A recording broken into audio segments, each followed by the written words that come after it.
Hey you guys, I just got out of my therapy. Not too much crying, a lot of talking. Michael is awesome. I have to make sure now I don't wind up developing a crush on him. He kind of, I have like daddy issues, and he has a lot of tissues. And he does give off that warm, paternalistic, very wise mentor. He's really awesome. I think he's the real deal, very genuine. And he was very proud of me for making up my missed appointment and trying to keep on top of this mental health business. And he had me listen to a Simon and Garfunkel song with him, and he gave me the lyrics, "I am a rock." And then I read him one of my poems, and he said I was a phenom and I'm amazing. And, you know, that's what I pay him for. Just kidding. It went really well. My other good news is that, well, I just dropped off some laundry at one of the many different places I go to. And cheap date that I am, little things excite me. It's nice that he put in all new washers. So I always feel like that's going to give me like a cleaner, better wash. His stuff was really outdated before. So I'm chilling outside of the laundromat.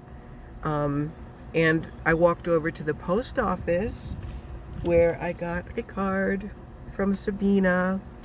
Girl, I needed this today. You don't even know. Like, you do know. You guys really know a lot of my story by now.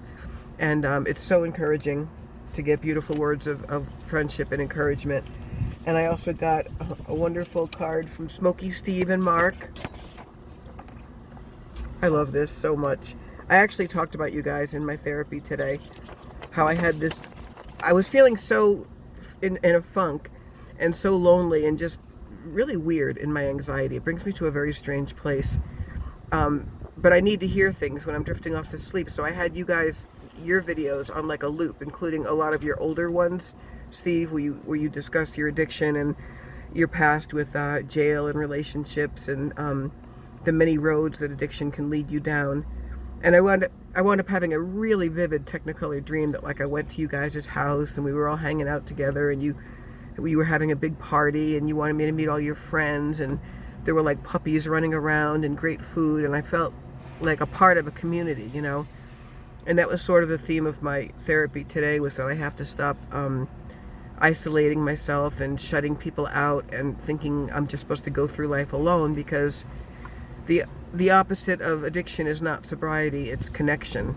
And that's something I've always I've worn my heart on my sleeve for so many years, and I was jerked around so much as a kid with my identity issues and stuff that I learned to not trust people, and I decided that it really was easier to just be a rock in an island, and like the song goes.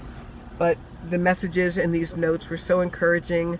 I also got a note in the mail from my aunt today, who sent me a check for $200, which made me cry because I didn't even know how I was going to feed me and my son tonight, let alone, live until next Thursday when I get paid. And then all of that is going to go to bills. But this gets me out of a very bad little pocket of temporary poverty pocket.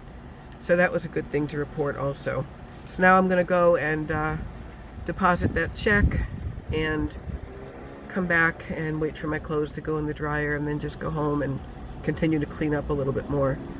Honestly, that's the best way for me to move forward when I feel emotionally paralyzed, is to kind of keep busy with small doable chores. I mean, it sounds like I'm an absolute invalid sometimes, but I'm sure you guys can relate to that almost catatonic feeling you can get when you're afraid to even make the next decision, or you don't even trust your own mind, or I don't know. For me, it just comes in the form of a lot of really irrational fears, and sometimes even almost tipping over into like agoraphobia. I like to stay very close to home and just kind of putter around and feel like I can control what's directly in front of me, And my son is a Libra. Libras love order, peace and order, and I would never want to subject my cottage on him looking the way it does right now. So I'm lucky I still have a few hours to do that before he comes over. And I'm just so proud of myself for going through with the therapy, because it would have been very easy for me to just be like, fuck it, it doesn't matter, I'm too far gone. And I've waited years to get a good therapist who takes my insurance, so I don't want to screw this relationship up with him. And it does have to build week after week. There's there's more and more little onion peel, what do you call it? Peeling the layers of the onion. And he knows there's a lot of digging to do with me. Like he definitely considers me PTSD, and he wants to put me in touch with a caseworker who can look at my situation very closely and try to get me on some kind of what do you call it, disability or like temporary aid or help, so I don't have to work so much. Because honestly, there's got to be more to life than just working and paying bills and dying, right? There has to be some balance in there. So yeah, that's what I'm going to immediately do now. And then my son will be over around 5. I don't even know what time it is right now. I have no clock in my car. So I just wanted to let you know that therapy went well. Thanks for thinking of me. Thanks for the encouraging words. And, you know, onward and upward, you guys, right? It's all we can do. All right, I love you very, very much, sincerely. Take care. Talk to you soon.